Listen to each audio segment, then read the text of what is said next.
Welcome. In front of me is a UMIDIGI S3 Pro, and today we'll go over unboxing along with an overview of this phone. So let's get it open.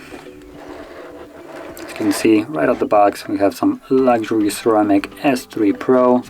So here there's nothing in here. Then here we got this, I'm not sure what kind of, like, how to call this material, but it's really nice. Maybe you can see it, although it's really difficult to actually get it. It's kind of absorbing a lot of light, but it's one of those like soft kind of weird meshes. Same thing inside here. So let's set this to the side. We got some thank you, and on the other side giveaway, enter to win. So scan following QR code. So basically enter to win a UMIDIGI phone. Then we got some envelope style paperwork. Now this is fairly budget envelope, I guess, and the amount of paperwork that is included in here. And also there's the SIM ejector. So we just close that up, set it to the side. Then we got a phone, obviously, but let's go over the charger that is in here first. Okay, so there we go. And this looks to be 12.5. From what I read, this is a 18-watt charger. So you can see it right here. Okay, so let's set it to the side, maybe somewhere over here. Then we get a nice cable. This is something that I actually really like once I saw it. It's a semi-thick braided cable, and it's really nice. I really like the fact that they made it braided. So props for the cable here. It didn't need to be like that, but it is, and I really like it. And obviously, lastly, we get the phone. Now, before I actually progress, I will mention that I did already set up the device, so we don't have to. And let's first of all look how the device looks like. So at the top of the display you can see that there is a tiny little teardrop notch. Then at the bottom we have fairly minimal amount of bezel. Now if I can actually change the wallpaper, then I'll show you, or you will be able to actually see the display a little bit better maybe. Choose something. There we go. I like beaches. There we go. Let's select for both. So you can see right now the size of the display. Now precisely the display size is 6.3 and it is a full HD resolution, so 1080 by 2340. So really nice display right here.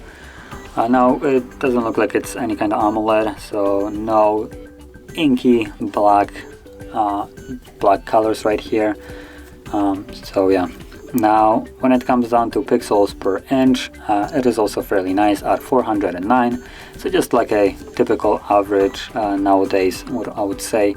Majority of even the flagship devices come with this kind of resolution, so this is nothing really to laugh about, I would say. You don't need any bigger resolution in my opinion, because I believe past 1080p basically the resolution gain just get lost. But maybe I'm blind, I don't know. To me this looks well good enough.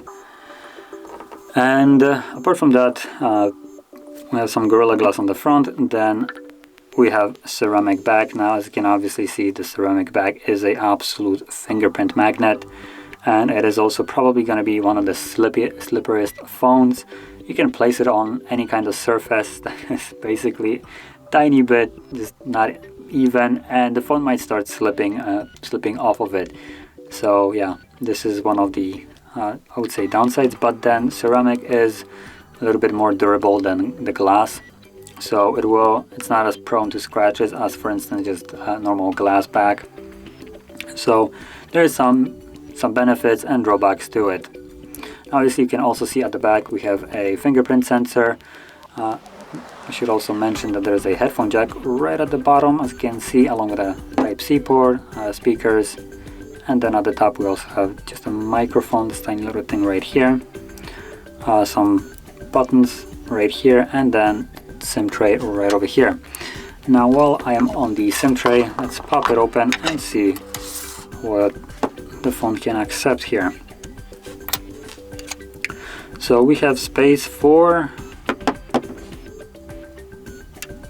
looks like SD card and SIM card, or two different SD cards. So it's a dual SIM or single SIM and SD, which is really nice, I would say.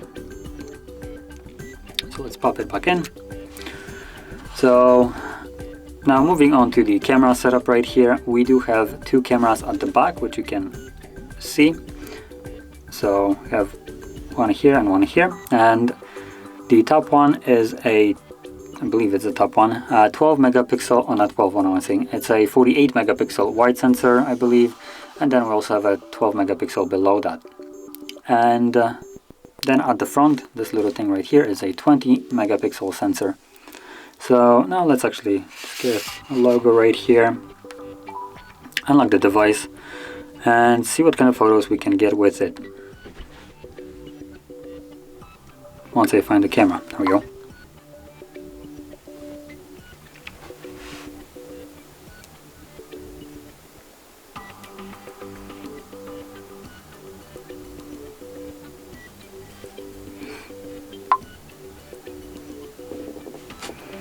There is a zoom for it.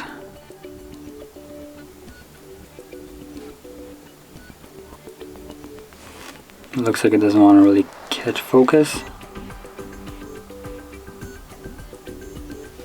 Okay, let's see what else we got.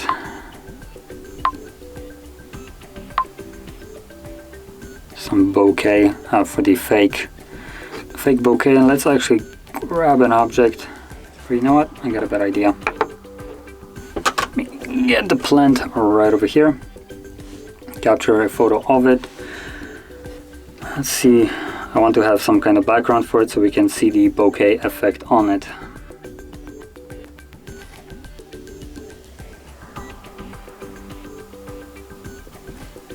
Okay, so let's start with the bokeh, and let's actually move this so I don't get some cactus needles in my arm or hand.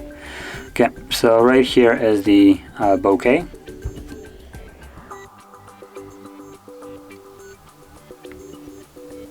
So it's not necessarily the best photo, far from it, I would say.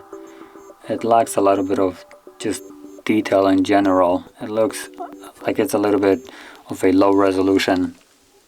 But let's go to the zoom one. So this is 2x zoom. And again, once we zoom in, it loses a lot of detail. There is not much of it. And as a 2x zoom, it didn't really do much, I think. It was just based on the 48 megapixel sensor anyway. So in this case, I believe this one should be just as good. No, never mind, this one is just better. So this is gonna be the strictly normal 48 megapixel without any kind of like bokehs or anything. It's just a straight up simple photo, and it looks okay. It is way oversaturated right here, I would say, although actually looks okay, I would say. So it's not even actually that saturated. Now looking at it, you can even see it on the camera. It's actually really similar. Maybe a little bit brighter in certain areas. So yeah, it did capture a bit of a detail, although it does have a little bit of a blur right here, which is, I would say, normal and expected. But other than that, it does have a lot of detail in it. Though I feel like on the camera, which I am recording this screen with, on the camera I think it looks a little bit better than it does actually in reality. So right here, this seems fairly sharp, I would say, while looking at it, it's not looking that great. I do have a screen basically right over there so I can see what the camera sees. So this isn't necessarily looking the same way as it is on the camera. looks a little bit more blurry in person, but still, it's, I would say, okay, considering, if I can bring this up, you can see the comparison of it, maybe. So honestly, I can't complain, it is okay. And lastly, let's go over the specifications. So this comes with a Helios P70, 6GB RAM, and 128GB built-in storage. Now, the 128 gigs is the only variant, but you also have the ability to expand it using a SD card, which is really nice. And honestly, in like 2020 and 21, it seems to be becoming a rarity. So really nice that we have it here. Also, it does have that 18-watt charger, along with a fairly substantial 5150 mAh battery. So again, nice battery here. Now, when it comes down to additional features, it doesn't have much. It comes with NFC, headphone jack, Type-C, so those are all good ones. But for instance, it lacks in wireless charging, and it doesn't have any kind of higher refresh rate display, and no AMOLED. So that being said, still the device is okay. Now, the biggest downside of it, I think, is the processor. Even like straight out of the box, using the phone at times seems a little bit sluggish, although right now it seems to be doing just fine. It's still not as smooth as I would expect it to be, but I really can't complain. It's a okay device. Now, I didn't really look up the price tag of it, so I am actually uncertain. Maybe I can do it right now quickly, so I can tell you if the price right here is good enough for this or not. So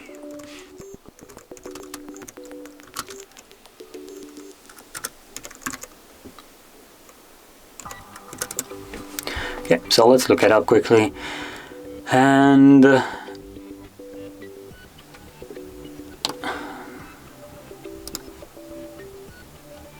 let's see. I'll probably say that if this device is over $300, I would say it's not worth it.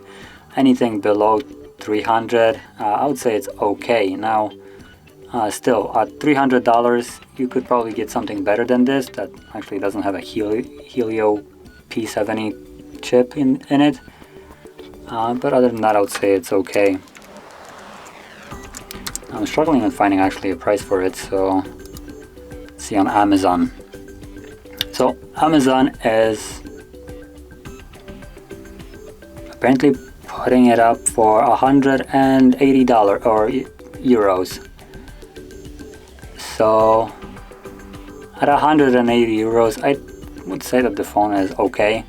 It's nothing really mind-blowing, honestly, but it's also not the most terrible phone here. But that being said, if you found this video helpful, don't forget to hit like, subscribe, and thanks for watching.